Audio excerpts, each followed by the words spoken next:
Medicover Hospitals, Vizag's most trusted hospital.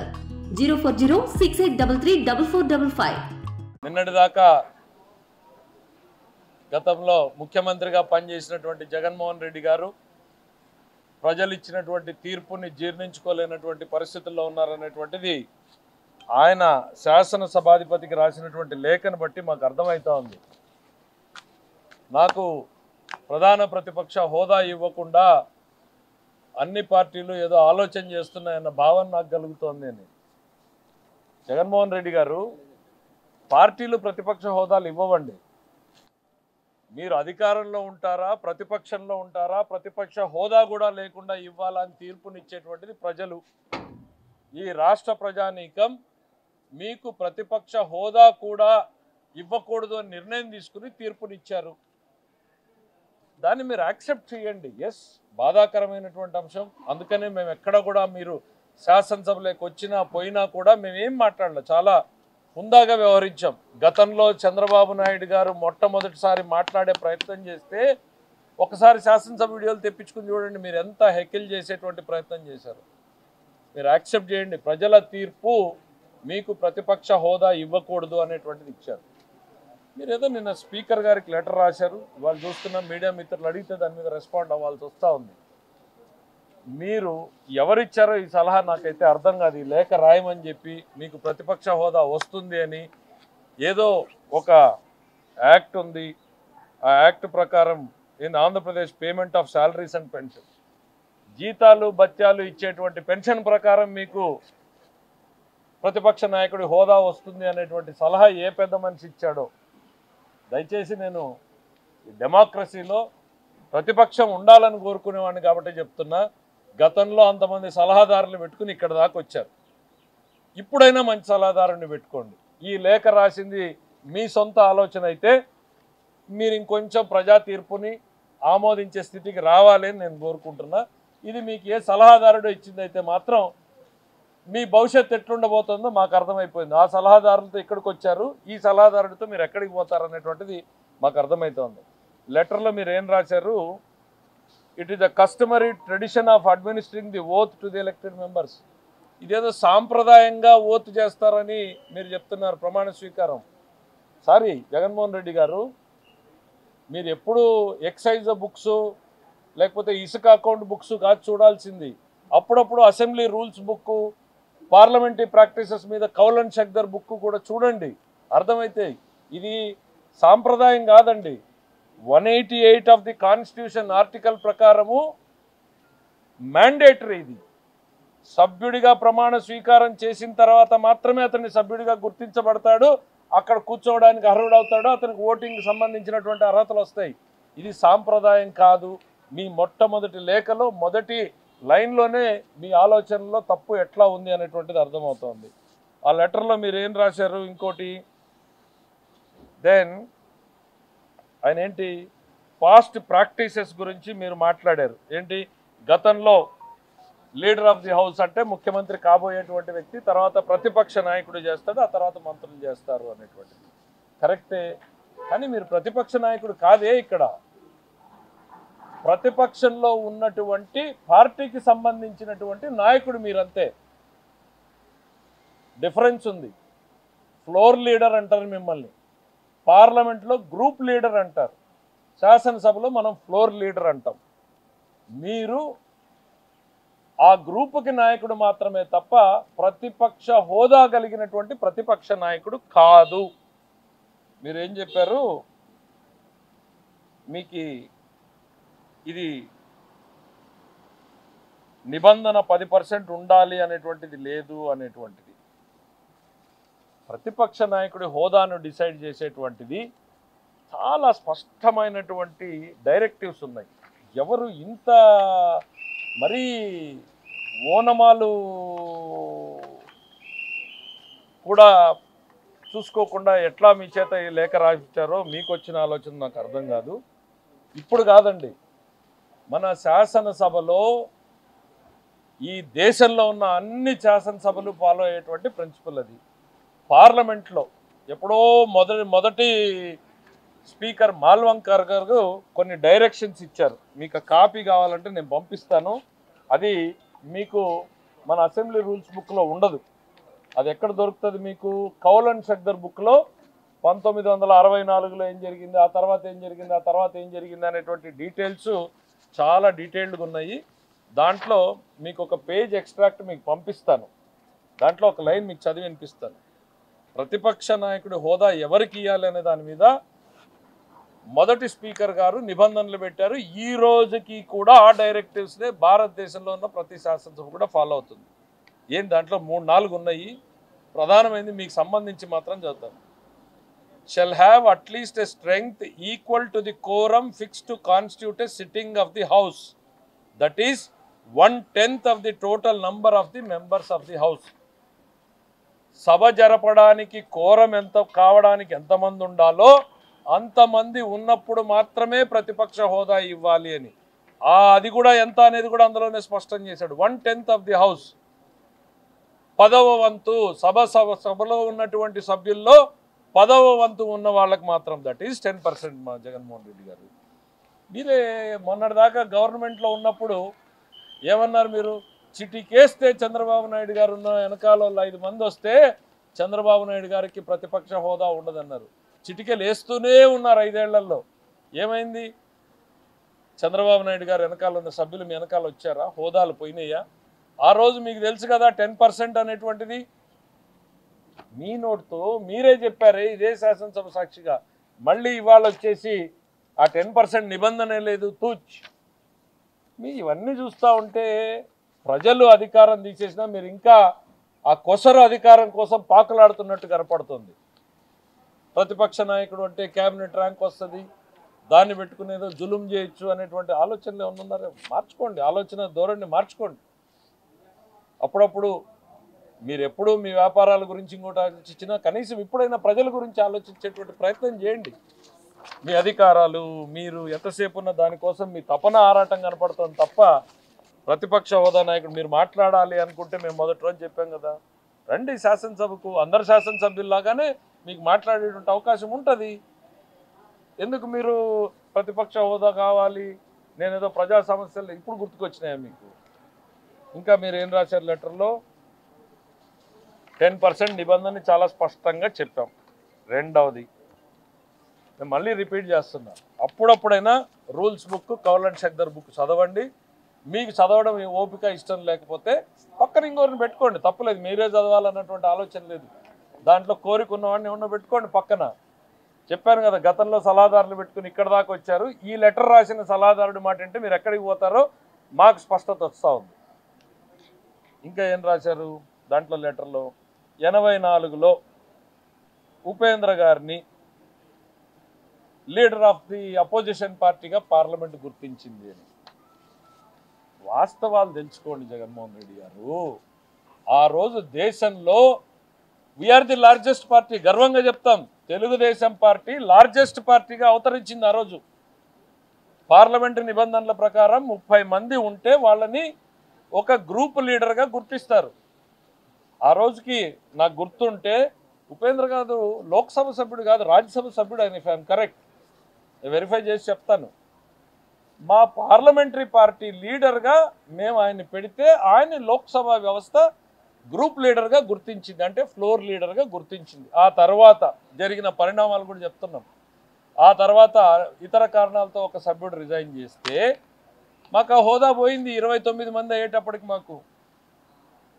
So ఆ రోజు ఉపేంద్ర గారికి లీడర్ ఆఫ్ అపోజిషన్ ఇవ్వలేదండి. ఈ just a group leader, floor leader. Floor లీడర్లు ఎంతమంది ఉంటారు అనేటువంటిది కూడా నేను మీకు చెప్తాను. ఇంకా నెక్స్ట్ ఏంటి మీరు రాసిన లెటర్లో? పి జనార్దన్ రెడ్డి గారిని 94లో లీడర్ ఆఫ్ అపోజిషన్గా ఇచ్చారు. 94లో నేను మొట్టమొదటిసారి శాసనసభలోకి అడుగుపెట్టినటువంటి శాసనసభ్యుడిని. చాలామందికి తెలియని చరిత్ర నేను ఇవాళ గుర్తు చేస్తున్నా. 94లో లీడర్ ఆఫ్ అపోజిషన్గా పి జనార్దన్ రెడ్డి గారు లేరు. ఆయన కేవలం కాంగ్రెస్ పార్టీ నాయకుడిగా ఫ్లోర్ లీడర్గా మాత్రమే శాసనసభ గుర్తించింది. ఒకసారి శాసనసభ రికార్డ్స్ వెళ్ళి చూడండి. ఆ రోజు లెజిస్లేటివ్ అఫైర్స్ మినిస్టర్గా ఉన్నవారు ఆయన్ని పదే పదే గుర్తు చేసిన సందర్భాలు నాకు ఉన్నాయి. అయ్యా జనార్దన్ రెడ్డి గారు, మీరు ప్రతిపక్ష నాయకుడు కాదు, మీరు కాంగ్రెస్ పార్టీ ఫ్లోర్ లీడర్ మాత్రమే అనేటువంటి ఆన్ రికార్డ్ ఇవన్నీ మీకు దొరుకుతాయి. రెండవది మీకు ఇంకా ఇంపార్టెంట్, మోస్ట్ ఇంపార్టెంట్, ఆ రోజు డెవలప్మెంట్స్ ఏంటి? 94లో విజయభాస్కర్ రెడ్డి గారు గెలిచారు అన్నటువంటి విషయం చాలామంది మర్చిపోయారు. 94లో విజయభాస్కర్ రెడ్డి గారిని సిఎల్పి లీడర్గా కాంగ్రెస్ లెజిస్లేచర్ పార్టీ ఎన్నుకుంది. ఎన్నుకున్న తర్వాత ఆయన బాబురావు గారు అనే వ్యక్తిని, పి జనార్దన్ రెడ్డిని ఉపనాయకులుగా నియమిస్తూ ఆయన నామినేట్ చేశాడు. దాంతోపాటు కోదండరెడ్డి గారిని కార్యదర్శిగా నియమిస్తూ, కోదండరెడ్డి గారు అప్పుడు శాసనసభకి లెటర్ రాసి చెప్పాడయ్యా, ఇట్లా మా నాయకుడు వీళ్ళిద్దరిని ఉపనాయకులుగా గుర్తించారు, మీరు పరిగణలోకి తీసుకోండి. ఇవన్నీ శాసనసభ రికార్డులో ఉన్నాయి. ఆ రోజు సిఎల్పిలో ఏం జరిగింది, విజయభాస్కర్ రెడ్డి గారు తర్వాత సభకు ఎందుకు రాలేదు, అది వేరే విషయం. ఇంట్రెస్టింగ్, పాలిటిక్స్ మీద ఇంట్రెస్ట్ ఉన్న వాళ్ళు అడిగితే తర్వాత చెప్తాం. ఆ రోజు రాజశేఖర రెడ్డి గారు అసెంబ్లీ మెంబర్ కాకపోయినా సిఎల్పికి ఎందుకు వచ్చారు, పార్లమెంటు సభ్యుడిగా ఉన్నటువంటి రాజశేఖర రెడ్డి గారు.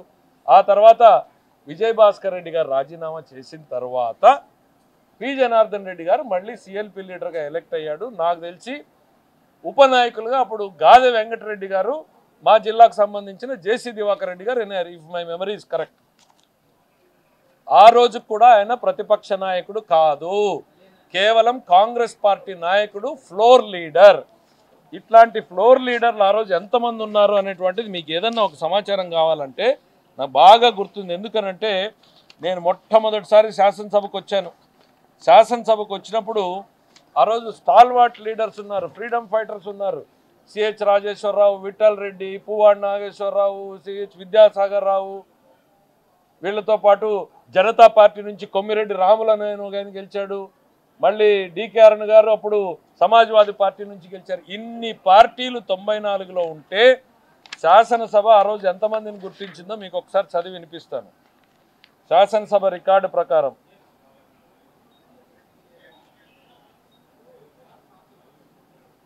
ప్రతిపక్ష నాయకుడిగా చంద్రబాబు నాయుడు గారిని గుర్తించుట ఆ రోజు చేసిన ప్రకటనలు.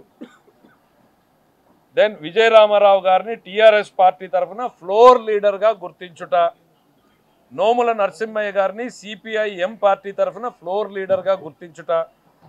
చాడా వెంకటరెడ్డి గారిని సిపిఐ పార్టీ తరఫున ఫ్లోర్ లీడర్గా గుర్తించుట. అక్బరుద్దీన్ ఓవైసీ గారిని ఎంఐఎం పార్టీ తరఫున ఫ్లోర్ లీడర్గా గుర్తించుట. జి కిషన్ రెడ్డిని బీజేపీ తరఫున ఫ్లోర్ లీడర్గా గుర్తించుట.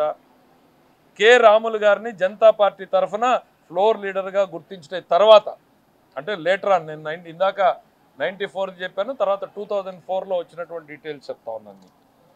తర్వాత రాజారావు గారు బీఎస్పీ నుంచి ఆయన ఒక ఆయన కంటెస్ట్ చేశాడు. డికే అరుణ్ గారు సమాజ్వాదీ పార్టీ తరఫున. ఇది తర్వాత లేటర్ ఆన్ 2000, అంటే 94లో ఏం జరిగింది, 2004లో ఏం జరిగింది. ఫ్లోర్ లీడర్లు చాలామంది ఉంటారు. ఇప్పుడు కూడా అధికార పార్టీలో ఉన్నా కూడా జనసేనకి ఫ్లోర్ లీడర్ ఉంటారు, బీజేపీ పార్టీకి ఫ్లోర్ లీడర్ ఉంటారు, మీరు మీ పార్టీకి ఫ్లోర్ లీడర్గా ఉంటారు. మీరు ఫ్లోర్ లీడర్గా మాత్రమే ఉంటారు తప్ప మీరు ప్రతిపక్ష నాయకుడి హోదాకు మీకు అవకాశం లేదు. ఇది పయ్యావుల కేశవ్ గానో లేక తెలుగుదేశం పార్టీ సభ్యుడిగానో నేను చెప్పేది కాదు. మన శాసనసభలో అమల్లో ఉన్నటువంటి స్పీకర్ డైరెక్టివ్స్ నిబంధనల ప్రకారం భారత పార్లమెంటులో మొట్టమొదటి మాల్వంకర్ గారు ఇచ్చిన నిబంధనల ప్రకారం ఈ రోజుకి దేశవ్యాప్తంగా ఫాలో అవుతున్న నిబంధనల ప్రకారం మీకు ప్రతిపక్ష హోదా ఇచ్చేటువంటి అవకాశం లేదు. దీనికి ఎగ్జాంపుల్, కేంద్రంలో కాంగ్రెస్ పార్టీ ప్రతిపక్ష హోదా పొందడానికి 10 ఏళ్లు పట్టింది. 2014లో వాళ్ళకి ఎన్ని సీట్లు వచ్చినాయి? 44 సీట్లు వచ్చినాయి. ఆ రోజు ప్రతిపక్ష హోదా కాంగ్రెస్ పార్టీకి ఇవ్వలేదు. ఎవరు ఏ సీట్లలో కూర్చున్నారో కూడా తర్వాత మీకు చెప్తాను. 2019లో 52 సీట్లు వచ్చినాయి కాంగ్రెస్ పార్టీకి పార్లమెంట్లో. ప్రతిపక్ష హోదా వాళ్ళకి ఇవ్వలేదు. They are just group leaders, floor leaders, అంతవరకే తప్ప ప్రతిపక్ష హోదాల.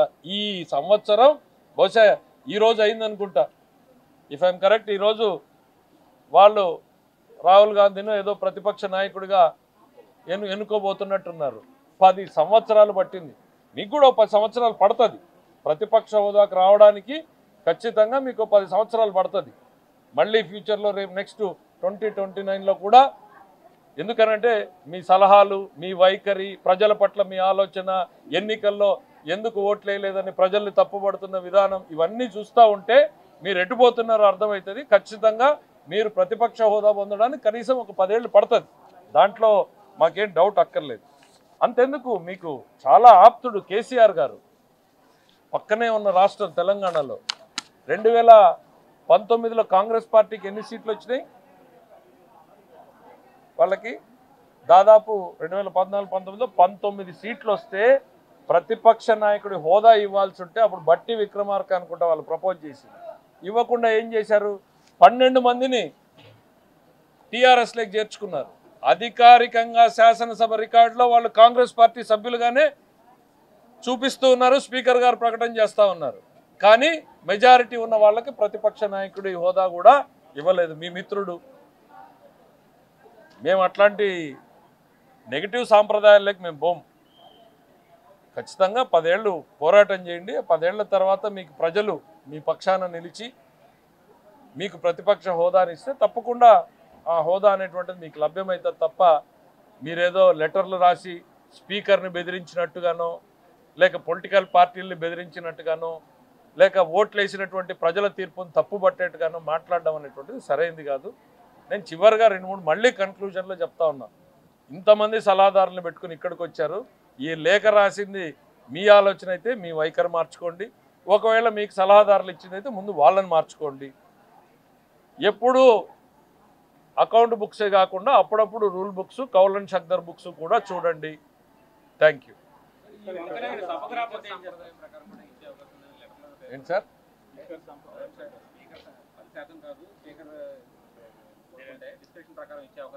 అది ఆయన రిక్వెస్ట్ చేసుకుంటాడో, ఆయన ఏం పడతాడో, ఇది ఆయన బెదిరించినట్టుంది. ఆ లేఖ రాసిందంతా కూడా లేని ఉపేంద్రకి ఇచ్చారు అంటారు. నాకు గుర్తుంటే ఉపేంద్ర గారు అప్పుడు రాజ్యసభ సభ్యుడు, ప్రాబబ్లీ ఇది మాకు ఫ్లోర్ లీడర్గా ఆయన పెట్టుకుని ఉంటాము.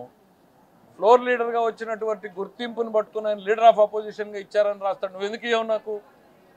ఆ లెటర్ అంతా చదివితే భాష ఏదో బెదిరించినట్టుంది. ఇంకా ఏంటి, ఆడున్న పార్టీలన్నీ మాకు ఇవ్వకూడదని ప్రీ డిసైడ్ అయిపోయారని. అయ్యో మేం కాదయ్యా, ప్రజలు ప్రీ డిసైడ్ అయిపోయారు మీకు హోదా ఇవ్వకూడదని.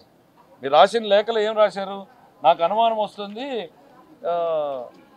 The above sequence leaves me an impression that there is already a decision taken not to grant leader of opposition. మేమెవరమయ్యా?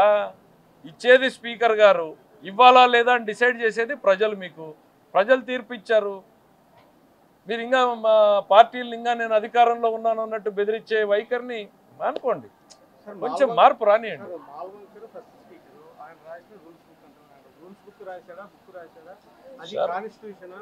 Sir మీకు క్లారిటీ ఇవ్వాలి అని అంటే, parliamentary practices are mostly from rules and most of them for traditions and most of them from directives of the speaker. Rules కి ఎంత ప్రాధాన్యత ఉందో directives కి దానికన్నా ఒక 10% ఎక్కువే ఇంపార్టెన్స్ ఉంది తప్ప తక్కువ లేదు. డైరెక్టివ్స్ ఆఫ్ ది స్పీకర్, మన శాసనసభ స్పీకర్ కూడా డైరెక్టివ్స్ ఇచ్చాడు. దేశంలో ఉన్న అందరూ కూడా దాన్ని అడాప్ట్ చేసుకున్నారు. ఎందుకు ఈ ప్రాధాన్యత వచ్చిందంటే అది కూడా చెప్తా మీకు ఓపిక ఉందంటే, ఆ రోజున పార్లమెంట్లోకి చాలా పార్టీలు వచ్చేసినాయి. చాలా పార్టీలు స్వతంత్రోద్యమం తర్వాత, దాని తర్వాత చాలా పార్టీలు వచ్చేసి ప్రతి ఒక్కరు మా ప్రతిపక్ష హోదా కావాలి అని అంటూ ఉంటే అందరు ఫ్లోర్ లీడర్స్ని సమన్వయపరుచుకుని అందరితో మాట్లాడిన తర్వాత ఆయన ఒక కన్క్లూజన్, ఒక 4 పాయింట్లు పెట్టాడు, 3 పాయింట్లు పెట్టాడు. వీళ్ళందరూ ప్రజల కోసం ఒక కామన్ అజెండాతో పనిచేసి ఉండాలి. ఇట్లా 3 పాయింట్లు పెట్టి 3వది 1/10 అని పెట్టాడు. దాన్ని ఈ రోజు దాకా పార్లమెంట్లు అడాప్ట్ చేస్తూ ఉన్నాయి. భారతదేశంలో ఉన్న చట్టసభలన్నీ కూడా అడాప్ట్ చేస్తూ ఉన్నాయి. మన రూల్స్ బుక్ అన్నా నిబంధనలు మనం మార్చుకుంటూ ఉంటాం, కానీ నార్మల్గా పార్లమెంటరీ ట్రెడిషన్స్ని అంత ఈజీగా మార్చలేదు. It is the directives of the speaker అనేటువంటిది సపరేట్ పుస్తకం ఉంటుంది. అదే నేను చెప్పేది ఏంటంటే, అప్పుడప్పుడు అది కూడా చదవండి. అదొక పుస్తకం ఉందనేది మీ ఈ లేఖ రాసినానికి ఎవరో చెప్పండి. రూల్స్ బుక్కే కాదు, దానికన్నా శాంక్టిటీ ఉన్నటువంటిది డైరెక్టివ్స్ ఫ్రమ్ ది స్పీకర్ అన్నది. ఎందుకు అనంటే, జీవనం అనేటువంటిది డైనమిక్ సిచ్యుయేషన్, శాసనసభ కూడా డైనమిక్ సిచ్యుయేషన్. కొత్త పరిస్థితులు ఉత్పన్నమైనప్పుడు దానికి తగినట్టుగా ఆనాటి స్పీకరు ఆలోచించి ఇచ్చే నిర్ణయాలను డైరెక్టివ్స్ ఆఫ్ ది స్పీకర్గా పెడతారు. ఇప్పుడు లేక బెదిరించినట్టుంది, ఆయన ఇప్పుడు ఏదో బెదిరించినట్టుంది, ఇది నా హక్కు. ఇది నా అధికారం, మీరేందో అసలు ఆ సీట్లో మీరు పొరపాటున కూర్చున్నారు అన్నట్టుగా ఆయన భావన ఉంది. అసలు ఇటు కూర్చున్నదే మీరు పొరపాటున కూర్చున్నారు, నేను కదా ప్రెస్ మీట్లు చూస్తూ ఉన్నారు కదా, ఏం జరిగిందో నాకు ఆధారాలు లేవు కానీ తెలుసు అని. అదేందో చెప్పయ్యా. సో చాలా డిబేట్ ఉంది. నేను ఇవాళ కన్ఫైన్ అయ్యేటువంటిది దీనికి మాత్రమే. స్పీకర్ గారు రిప్లై ఇస్తారు. ఇదేంటంటే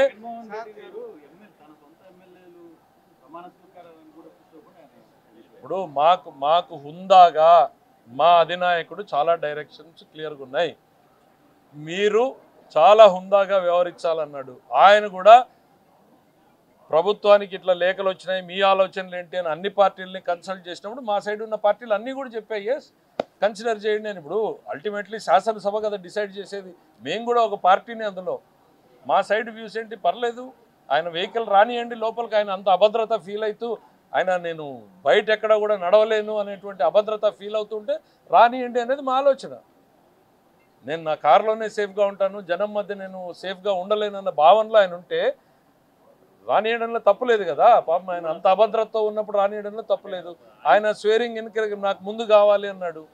అప్పటికి సాంప్రదాయాల్ని మార్చి ఇచ్చారు. దానికి ఆయన పాజిటివ్గా థ్యాంక్స్ చెప్పాల్సింది పోయి ఈ రకంగా మళ్ళీ బెదిరింపు లేఖలు స్పీకర్ గారికి రాయడం పొరపాటు. మేము ఎంత హుందాగా ఉన్నామని చెప్పాం కదా. Pin drop silence. ఆయన ప్రమాణ స్వీకారం వెళ్ళిపోయేటప్పుడు మీరు అదే గతంలో ఏం చేశారో చూడండి. We will be we are very clear. ప్రతిపక్షము ఆయనున్నా ఎవరున్నా ఇక్కడి నుంచి ప్రజలకు జవాబుదారీగా ఈ శాసనసభ వేదికగా నడపాలి అనేటువంటిది చంద్రబాబు గారి ఆదేశాలు. దాని ప్రకారమే శాసనసభలో మేము